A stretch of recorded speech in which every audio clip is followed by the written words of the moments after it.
ये अभिनंदन मुझे दिया आप सभी ने।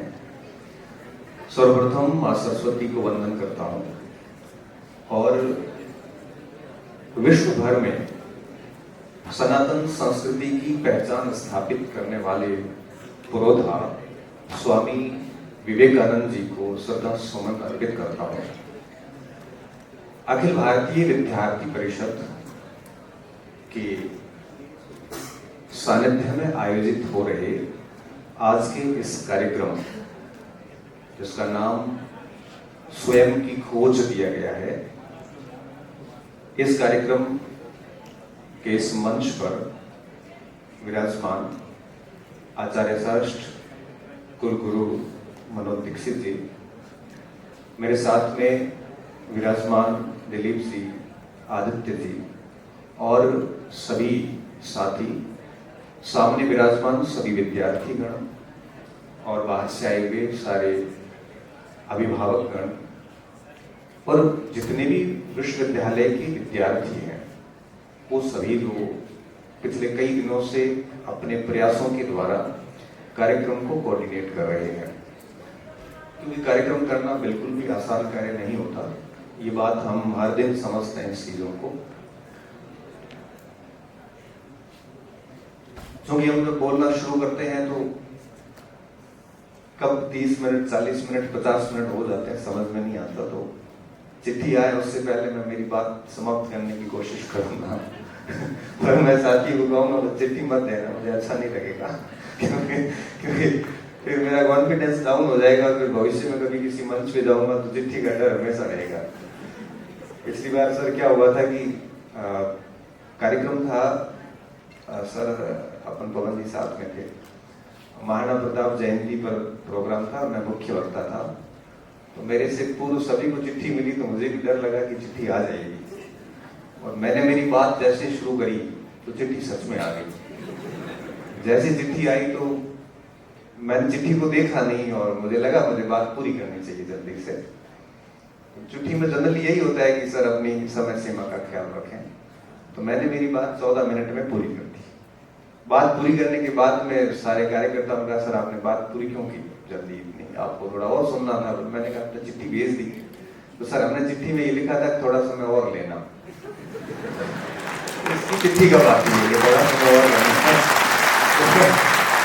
तो आपको पहले क्लियर करना चाहिए था। खैर जो भी था, तो मैं चाहूंगा इस चिट्ठी नहीं आएगी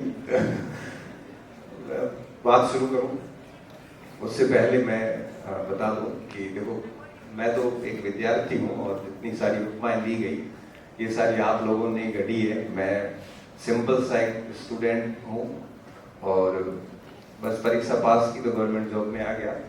उसके बाद में जो कुछ भी बातें हुई है वो जीवन से जुड़े अनुभव थे जो मैंने हर मंच पे आपके साथ साझा किए हैं, और वो अनुभव आपको टच कर गए, क्योंकि आपकी और मेरी यात्रा जनरली सेम रही है। इस वजह से आपको मैं अपना सा लगता हूँ और मेरी बातें अपनी सी बातें लगती हैं। तो मैं मेरी बात को शुरू करूंगा यहाँ से, कुछ उदाहरण देके, कुछ शिक्षाएं देके, कुछ बातें करके कि आप कुछ सीख के जाओ यहाँ से। और मैं चाहूंगा कि केवल बातों को सुने नहीं आप, बल्कि कोशिश करें कि जीवन में उन चीजों का कुछ अनुसरण हो।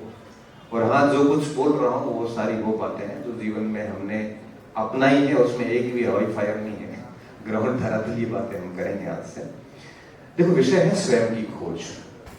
मैं सीधा विषय पे आऊं, उससे पहले मुझे थोड़ा ठीक इसलिए भी लग रहा है कि जब मैं बीकानेर के बारे में पढ़ता हूं तो मुझे माँ करणी के प्रति मेरी भक्ति भाव जो मुझे भाव विभोर कर देती है। जब बीकानेर का मेरे मस्तिष्क में आता है तो मुझे उन दानवीर का नाम याद आता है जिसको इतिहास में स्थान नहीं मिला, पांडु गोदारा का नाम याद आता है। जब भी मैं बीकानेर के बारे में पढ़ता हूँ तो राजस्थान के भागीरथ कहे जाने वाले महाराजा गंगा सिंह का नाम याद आता, जिन्होंने रोम नोट जारी किया और पेरिस में भाग लिया। जब भी मैं बीकानेर का नाम पढ़ता हूँ तो मुझे अध्यात्म, शूरवीरता और सभी प्रकार की वो बातें जहन में आ जाती है, क्योंकि मैं एक इतिहास का विद्यार्थी हूँ और मैं आज यहाँ पे खड़ा होके बड़ा गौरवान्वित महसूस कर रहा हूँ।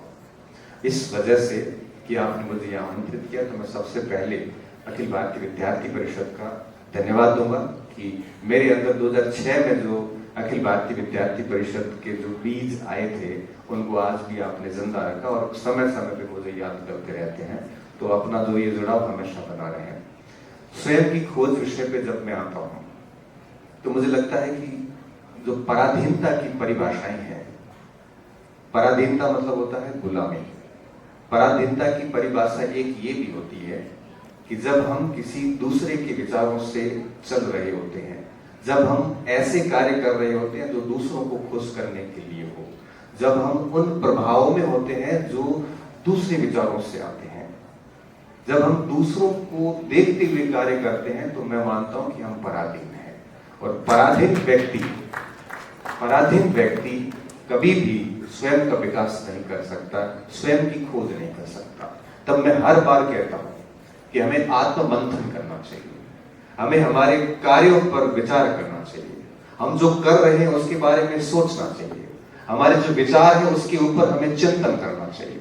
हम क्या कर रहे हैं, क्यों कर रहे हैं, किसकी कर रहे हैं, क्या हम अपनी खुशी के लिए कर रहे हैं या किसी समाज की खुशी के लिए कर रहे हैं, किसी दूसरे की खुशी के लिए कर रहे हैं। जब हम इस प्रकार का आत्मचिंतन करेंगे तो इसके बहुत सारे भय भी है। भय इसलिए भी है कि व्यक्ति अपनी कमियों से परिचित हो सकता है, व्यक्ति को अपनी कमियों का सामना करना पड़ सकता है, क्योंकि जब व्यक्ति अपनी कमी का सामना करता है तो व्यक्ति डर जाता है।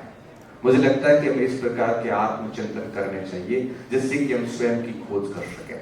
और स्वयं की खोज का तात्पर्य यही होता है जब व्यक्ति अपने अनुसार जीता है, जब व्यक्ति वो कार्य करता है जो उसको सुकून देता है। मैं यहाँ पर एक उदाहरण देना चाहूंगा, एक ब्रिटेन के एक व्यक्ति का। आपने नाम सुना होगा, नहीं सुना थोड़ा गूगल करोगे तो आपको पता चलेगा। एक व्यक्ति हुए जॉन मैकफॉल करके। जॉन मैकफॉल एक युवा थे ब्रिटेन के, और एक बाइक एक्सीडेंट हुआ और बाइक एक्सीडेंट में उनकी एक टांग चली गई और ठीक ठाक अच्छा खासा व्यक्ति विकलांग हो गया। विकलांग होने के बाद में वही समाज और परिवार में जब हम रहते हैं तो एक दिव्यांग व्यक्ति को बहुत कुछ सुनना भी पड़ता है और व्यक्ति एक्सेप्ट नहीं कर पाता कि वो विकलांग हो चुका है। पर हमें सबको मैकफॉल से सीखने की जरूरत है। मैकफॉल ने अपनी इच्छाओं को कमजोर नहीं होने दिया, वो खुद को खोजते रहे। और 2008 के अंदर जब बीजिंग के अंदर पैरा ओलंपिक हुए तो पैरा ओलंपिक के एथलेटिक्स प्रतियोगिता में उन्होंने ओलंपिक में मेडल जीता। ओलंपिक में मेडल विजेता होने के बाद उनको उस चीज से भी मोह भंग हो गया। कहते हैं ना, समय के साथ व्यक्ति खुद को खारिज करता जाता है। जैसे जैसे समय आगे बढ़ता व्यक्ति अपना नया वर्जन पसंद करता है, पुराने वर्जन को खारिज कर देता है। आप इतिहास में जब जाते हो तो वही गांधी जी 1920 में हिंसा के गजब विरोधी हुआ करते थे। 1942 के आंदोलन में गांधी जी कहते हैं कि हिंसा का जवाब हिंसा होता है। तब पूछा जाता है कि गांधी जी अहिंसा के पुजारी हिंसा का समर्थन कैसे करने लग गए। तब हम वापस ये कहते हैं कि व्यक्ति समय के साथ स्वयं को खारिज करता है, और व्यक्ति समय के साथ स्वयं को तभी खारिज कर पाता है जब वो स्वयं की खोज करता है, जो अंदर अपने आप से पूछता है कि मुझे क्या चाहिए, कौन व्यक्ति मेरे कार्यों से खुश होगा। इससे ज्यादा वो ये पूछता है कि मुझे किस कार्य में खुशी मिल रही है। और मैकफॉल को जब ओलंपिक में पदक जीतने के बाद में इस समय उतनी खुशी नहीं मिल रही थी और वो लगातार डॉक्टर के संपर्क में थे, क्योंकि ऑपरेशन वगैरह सारा ऑर्थोपेडिक सर्जन के द्वारा किया जाता है। तो उसके दिमाग में आता है कि मुझे ऑर्थोपेडिक सर्जन बनना चाहिए। अब ऑर्थोपेडिक सर्जन बनना कोई आसान काम थोड़ी है। आपको एमबीबीएस करना पड़ेगा, पीजी करना पड़ेगा, प्रैक्टिस करनी पड़ेगी। इन सारी चीजों को, सारी विपरीत स्थितियों को नकारते हुए मैकफॉल बहुत मेहनत करते हैं। मेहनत करने, डॉक्टर बनना बिल्कुल अलग फील्ड है। डॉक्टर बनने के बाद उन्होंने सेवाएं शुरू करी। 4-5 साल बाद उनको फिर से वो वापस आनंद नहीं आ रहा था कि अब कुछ और करते हैं जिंदगी में। व्यक्ति जब स्वयं को खोजना शुरू करता है ना तो उसके मस्तिष्क में नए नए विचार और आते हैं, क्योंकि पराधीन व्यक्ति सोच नहीं पाता। पराधीन व्यक्ति उतना ही सोच पाता है जितना उसको विचार दिया जाता है, और स्वतंत्र व्यक्ति के मस्तिष्क में हर समय विचार नए नए उपजते रहते हैं। और जैसे जैसे नए नए विचार उपजते हैं वो व्यक्ति नए नए कार्य करता रहता है। मैकियावेली कहते हैं कि कोई भी काम 3 रूपों में सफल बनाया जा सकता है, चाहे वो कंपटीशन की परीक्षाएं हो, चाहे जीवन की परीक्षाएं हो, चाहे कोई भी बिजनेस का क्षेत्र हो, कोई भी क्षेत्र हो, मैकियावेली कहता है कि सबसे पहले व्यक्ति किसी को देखकर प्रेरित होता है कि मुझे ऐसा करना चाहिए। जैसे मैकफोल अपने डॉक्टर से प्रेरित होकर डॉक्टर बनने का सोचता है। जब किसी को देख के आप प्रेरित होगे कि मुझे ये करना है, तो आपके सामने बहुत सारे बुद्धिजीवी बैठे हैं, उनको देख के अगर आपके मस्तिष्क में आ रहा है कि मुझे भी कभी कुल गुरु बनना है, या मुझे भी कभी पुलिस अधिकारी बनना है, या मुझे भी मेरे जैसा कोई शिक्षक बनना है, शुरुआत यहां से हो जाती है। और उसके बाद में उस सपने को पूरा करने के लिए मनुष्य के दिमाग के अंदर एक पूरा प्लान बनता है, एक पूरा विचार उत्पन्न होता है कि मुझे इस चीज को कैसे प्राप्त करना है। आप कंपटीशन की तैयारी करें तो आपके दिमाग में आएगा कि मुझे नेट करना, जेआरएफ करना, ये करना, वो करना, उसके बाद मुझे ये चीजें करनी है। मैकियावेली कहते हैं दूसरा चरण है कार्य की पूर्णता की ओर आप बढ़ रहे हो, और तीसरा जो चरण होता है वो होता है फिर उस जो माइंड में आपने रूपरेखा बनाई उसको धरातल पर एक्सिक्यूट करना, अच्छी तरीके से इंप्लीमेंट करना। अगर ये तीनों कार्य पूर्ण शिद्दत और समर्पण के साथ किए जाए तो आप डेफिनेटली किसी भी क्षेत्र में जाएंगे, आप सफल होंगे। और यही मैकफोल कर रहे थे। अब मैकफोल के दिमाग में आता है कि मुझे एस्ट्रोनॉट बनना है, मतलब अंतरिक्ष की यात्रा करनी है। और 2022 के अंदर उन्होंने प्रयास करने शुरू किए और 22 में उनको ब्रिटेन के पहले दिव्यांग एस्ट्रोनॉट के रूप में चुना गया। अब उन्होंने डॉक्टर की जॉब साइड में कर दी और वो एस्ट्रोनॉट की दुनिया में चले गए, और संभवतः 2027 में अगले साल वो अंतरिक्ष की यात्रा करने वाले हैं। अब आप सोचिए, एक ही व्यक्ति जिसकी एक पैर चला गया और उस व्यक्ति ने 3 अलग अलग फील्ड चुन ली। मैंने ये बीबीसी में इंटरव्यू सुना था इनका। वो व्यक्ति इतना स्वतंत्र कैसे? क्योंकि उस व्यक्ति ने स्वयं की खोज की और हर वक्त अपने मस्तिष्क में स्वतंत्र विचार लाए। और आज की जनरेशन को अगर मैं ये बात पूछूं तो हम इस सोशल मीडिया की दुनिया में इतने कैद हो चुके हैं कि हम नया सोच नहीं पा रहे। हम वही सोच पा रहे हैं जो हमें दिखाया जाता है, या हम वही देख पा रहे हैं जो हमें दिखाया जाता है। इससे ज्यादा हमारा स्वतंत्र चिंतन नहीं। तो मैं सभी विद्यार्थियों से कहूंगा कि एकांत में बैठिए, ध्यान कीजिए। ध्यान का मतलब एक अकेला बैठ के सोचिए कि मैं क्यों पढ़ रहा हूं, मुझे करना क्या है। और ये बहुत मुश्किल काम है। अभी अपन इतनी अच्छी बातें कर रहे हैं, फिर भी कुछ बच्चे बोल रहे हैं, तो आप सोचिए कि वो एकांत में कभी जिंदगी में नहीं बैठ सकते। सोशल मीडिया के इस दौर में जो स्पैम ऑफ अटेंशन है, ध्यान देने का समय, ये बहुत घट गया है। पहले लोग 4 घंटे भी अच्छे से पढ़ लेते थे, हिलते नहीं थे। 3 घंटे की क्लास में लोग बोलते नहीं थे, कहीं नहीं जाते थे। धीरे धीरे 3 घंटे की क्लास 2 घंटे में आई, फिर 1 घंटे की क्लास होती गई। टेस्ट मैच से 50 ओवर का मैच आया, 50 ओवर से 20 ओवर का मैच आया, 20 से अब 10 ओवर का मैच शुरू हुआ श्रीलंका के बीच, अभी थोड़े दिन पहले हुआ था। क्यों? क्योंकि हमारा अटेंशन ऑफ स्पैम है, ध्यान देने का जो समय वो घटता जा रहा है। पहले हम 3 घंटे की क्लास लेते थे, हम 30 सेकंड की रील नहीं देख सकते। क्यों? क्योंकि हमें अब ज्यादा समय बैठ के पढ़ने की, देखने की, सुनने की आदत नहीं रही। और अगर हम ये आदत नहीं विकसित करेंगे कि एकांत में बैठ के खुद के बारे में नहीं सोचेंगे, तो आप कभी भी स्वयं की खोज नहीं कर पाओगे। आपको हमेशा ही पराधीन रहना है। ये पराधीनता दिखती नहीं है, बट होती है। तो कम से कम आज इस कार्यक्रम में आए हैं तो ये सोच के जाइए कि हम 1-2 घंटे, आधा घंटा डेली खुद को समय देंगे और अपने ऊपर मंथन करेंगे कि मुझे क्या करना चाहिए। मैं जब एक बार इंग्लिश लिटरेचर में जॉन मिल्टन को पढ़ रहा था। जॉन मिल्टन ने एक बहुत बड़ा अच्छा उपन्यास लिखा था, पैराडाइज लॉस्ट, अगर आपने नाम सुना हो तो इंग्लिश लिटरेचर में आता है। जॉन मिल्टन बड़े होनहार थे और उनकी इच्छा थी कि वो कुछ लिखे, और वो हमेशा खुद की खोज में रहते थे। उनको क्या अच्छा लगता? उनको अच्छा लगता था लिखना।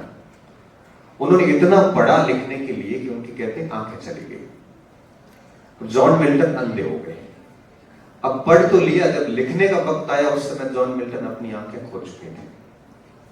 अब दिक्कत क्या आती है, जॉन मिल्टन ने ये बात अच्छे से, उनको इस बात का विश्वास था कि हर व्यक्ति में कुछ न कुछ स्किल होती, खूबी होती है। हर व्यक्ति में होती है, आप में भी है, मेरे में भी है। मैं अच्छा पढ़ा सकता हूं, कोई अच्छा गा सकता है, कोई अच्छा खेल सकता है, कोई अच्छा नृत्य कर सकता है, कोई अच्छा कलाकार पेंटर हो सकता है। हर व्यक्ति में कोई ना कोई स्किल होती है, हर व्यक्ति में होती है। अगर आप में नहीं है तो इसका मतलब आपने अभी तो उसको खोजने की कोशिश नहीं करी है। हर स्किल होती है, और जॉन मिल्टन को ये था कि मेरे में भी स्किल है, और हर व्यक्ति उस स्किल पे अगर काम करता तो डेफिनेटली जीवन में बहुत आगे जाता है। क्योंकि आज के इस दौर में हर कंपटीशन इतना बढ़ गया है कि हर व्यक्ति नौकरी की बात करता है, सबको नौकरी चाहिए, कि नौकरी के बिना जीवन नहीं है। नौकरी, मैं तो कहता हूं कि नौकरी मिलने के बाद अगर आपको लगता है कि संघर्षों की समाप्ति हो जाएगी तो आप बहुत गलत सोच रहे हैं। नौकरी लगने के बाद नई चुनौतियां शुरू हो जाती, क्योंकि 17 साल से मैं भी गवर्नमेंट में हूं। जब मैं 19 वर्ष की अवस्था में था तो उस समय भारत सरकार में गया था, तब से लेके आज तक कंटिन्यूसली सरकार की सेवा में हूं। और मेरा 17 साल का अनुभव ये है, और मेरे से सीनियर लोग बैठे हैं, इनका भी यही अनुभव है जैसा मेरा अनुभव है, कि नौकरी लगने के बाद समस्याओं का समापन होना ये सोचना ही मूर्खता है। नौकरी लगने के बाद नई प्रकार की चुनौतियां शुरू हो जाती है। तो हम केवल उस पर क्यों बात करें? नौकरी, पढ़ाई, ये सब जीवन का एक हिस्सा है, ये जीवन नहीं है। और जब मैं ये पढ़ता हूं कई बार कि कुछ 12वीं क्लास के बच्चों ने सुसाइड कर ली, कि नीट का पेपर रद्द हुआ, 3 बच्चे मर गए, इतना कमजोर हम कब हो गए? एक किसान पूरे साल खेती करता, लास्ट में उसकी फसल बर्बाद हो जाती है, उसकी भी तो हिम्मत देखो कि अगले साल वापस वो खेती करनी शुरू करता है। और कई बार 10-10 साल तक अकाल भी पड़े हमारे इस क्षेत्र के अंदर। और अमलानंद घोष ने कहा था कि काली बंगाल में 250 वर्षों तक अकाल पड़ा था। तो उस क्षेत्र से जब हम आते हैं तो एक पेपर रद्द होने के बाद सुसाइड करना, मैं मानता हूं कि सिस्टम की गलती डेफिनेटली थी, बट मरना तो हमारी भी गलती है, क्योंकि वही जीवन थोड़ी है। तो आज की जनरेशन को मैं कहता हूं कि थोड़ा सा मजबूत बनिए। जब अखिल भारतीय विद्यार्थी परिषद का जब आप बैनर देखते हो तो उस पर 3 शब्द आते हैं। सबसे पहला शब्द आता है नॉलेज, ज्ञान। और चाहे आप फ्रांसिस बेकन को पूछो, चाहे हॉब्स की लेवियाथन पढ़ो, उसमें पूरे लेवियाथन का निष्कर्ष निकलता है कि नॉलेज इज पावर। आप हर दिन ज्ञान एक्वायर कीजिए। अगर आप नॉलेज रखते हैं, चाहे वो ह्यूमन बिहेवियर का नॉलेज रखो, चाहे आप अपनी जिन चीजों की तैयारी करते हो चाहे उसका नॉलेज रखो। आप अगर नॉलेज एक्वायर नहीं कर रहे हैं तो फिर आज इस जनरेशन की विद्यार्थियों की आपको कोई फायदा नहीं होने वाला। और यही बात मिल्टन फ्रीडमैन अपने पैराडाइज लॉस्ट में लिखता है कि हर व्यक्ति में कुछ खूबी होती है, बस उसको तराशने की आवश्यकता है। और जब आप अपने ऊपर काम करोगे तो धीरे धीरे आपको अपनी खूबी अपने आप पता चलेगी। ऐसे न जाने कितने ही उदाहरण हैं। और अगर आप बहुत अच्छी तरीके से ज्ञान प्राप्त करते हैं तो आपके अंदर सुसाइडिकल थॉट्स भी नहीं आते हैं। दूसरा शब्द विद्यार्थी परिषद के बैनर पे लिखा मिलता है आपको, लोगों के अंदर इनका ध्येय वाक्य मिलता है, शील, कैरेक्टर, चरित्र, व्यक्तित्व से आप जोड़ सकते हो उसको। हम उस पर कितना काम करते हैं? हमें ये भी नहीं पता होता कि किस जगह पे क्या बोलना है, कितना बोलना है, कैसे बोलना है, किसके पैर छूने, किसको नमस्कार करना है, किससे हाथ मिलाना है। व्यक्तित्व छोटी छोटी चीजों में दिखता है, और व्यक्तित्व से आपकी छवि प्रस्तुत होती है। आपके शब्द बाद में आते हैं, आपके कृत्य पहले आते हैं। आप किसी भी व्यक्ति से जिस वे से मिलते हो उससे तय हो जाता है कि इस व्यक्ति के संस्कार कैसे।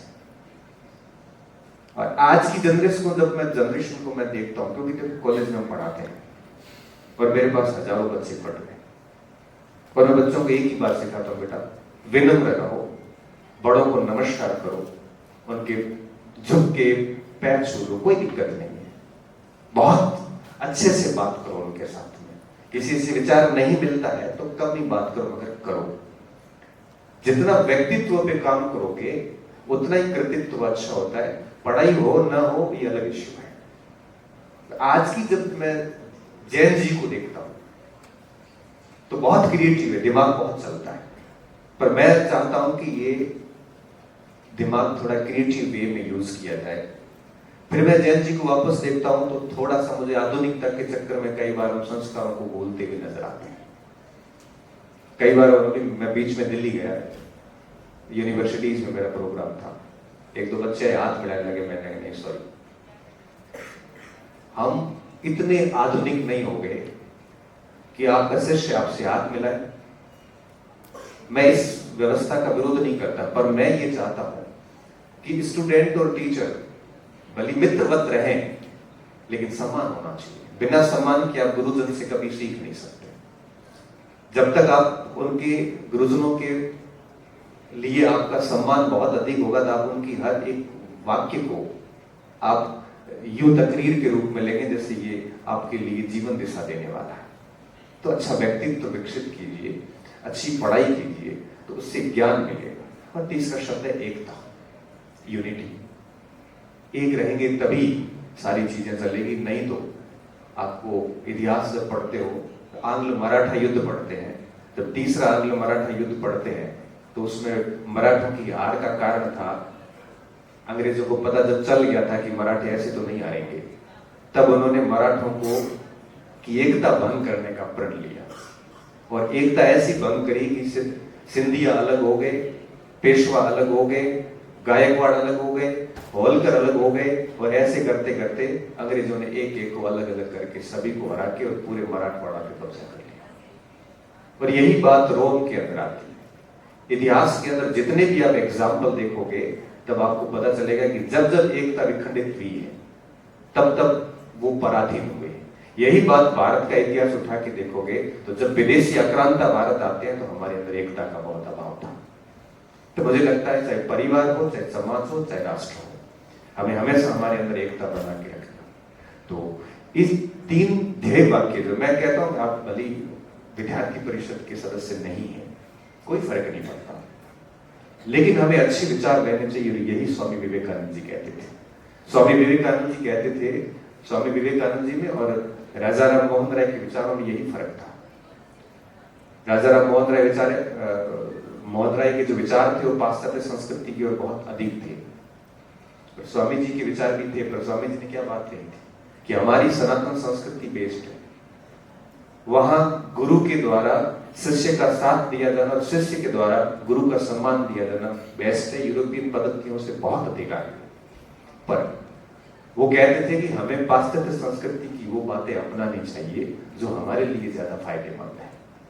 तो हमें हर संगठन से, आप विद्यार्थी परिषद में भली मत हो, लेकिन उसके बैनर पर लिखे शब्दों को भी अपना सकते हो। यही तो संकीर्णता से बाहर आना है।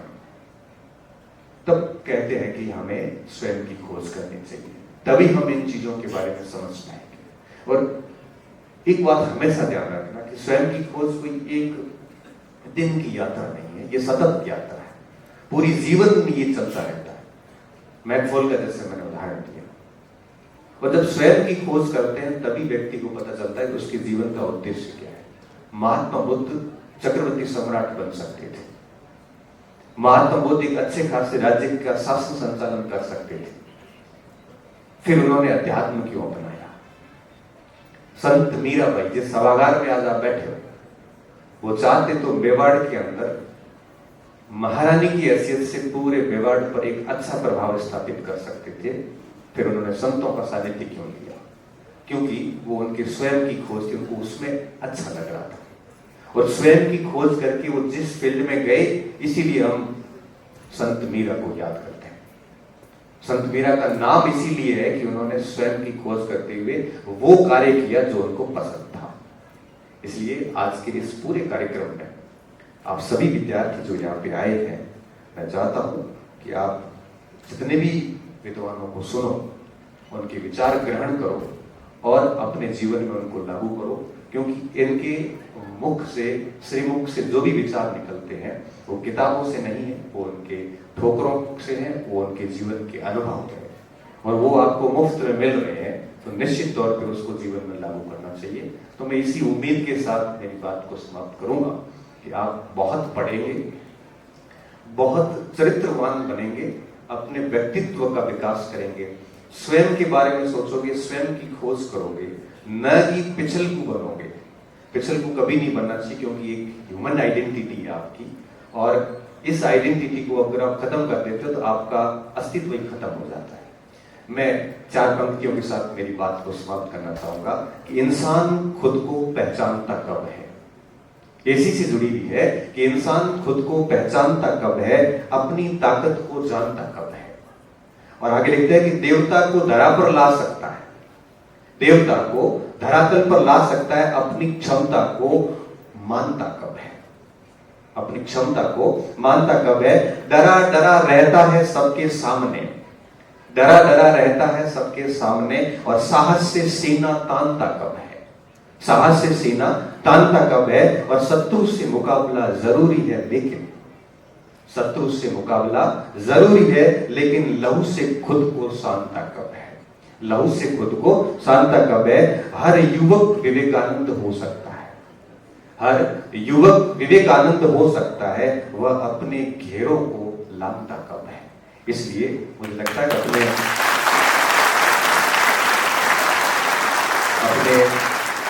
बहुत बहुत धन्यवाद, अपने कंफर्ट जोन से थोड़ा बाहर निकलना और कुछ नया करने का प्रयास करना, जीवन में बहुत कुछ सीखना, और ऐसा कोई दिन नहीं जाना चाहिए जिस दिन आप बिना सीखे सो गए हो। कुछ न कुछ नई बात सीखने के साथ ही सो जाना। जिंदगी में कोई रिस्क आए तो वो ले लो, क्योंकि रिस्क का सामना करेंगे तभी कुछ नयापन देखने को मिलेगा, क्योंकि इसके भी खतरे बहुत हैं। आपको लगेगा कि इसमें बहुत सारी समस्याएं आ सकती है, इसमें बहुत सारे शत्रु बन सकते हैं, कोई फर्क नहीं पड़ता। जीवन में समस्या आना बहुत जरूरी होती है। अगर समस्या नहीं आएगी तो आप बहुत गलत फहमी में रहोगे, आपको नहीं पता चलेगा कि आपका कौन है और कौन आपका नहीं है। समस्या नहीं आएगी तो आपको नहीं पता चलेगा कि आपकी कमजोरी क्या है, आपकी क्षमता क्या है।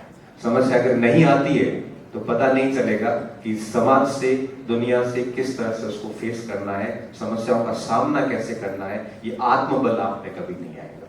और अगर समस्या नहीं आती है तो जीवन सरल हो जाता है, तो वो मुर्दा शांति का घर बन जाता है। इसलिए आगे बढ़ के काम करिए, सीमाओं को लांघ के काम करिए, खुद की काबिलियत और खुद की क्षमताओं पे विश्वास करिए, निश्चित तौर पे आप आगे जाएंगे। आप बेहद होनहार है, और जिस क्षेत्र से आते हैं ये क्षेत्र हमेशा से ही अगर नहीं रहा है, तो इन्हीं बातों के साथ मैं मेरी बात को समाप्त करता हूँ और पूरी अखिल भारतीय विद्यार्थी परिषद और सारे बच्चों को धन्यवाद दूंगा कि मुझे यहाँ पे आमंत्रित किया, इतनी देर सुना, क्योंकि आज की तारीख में सबसे मुश्किल काम कुछ है तो वह सुनना, और सबसे आसान काम है सुनाना।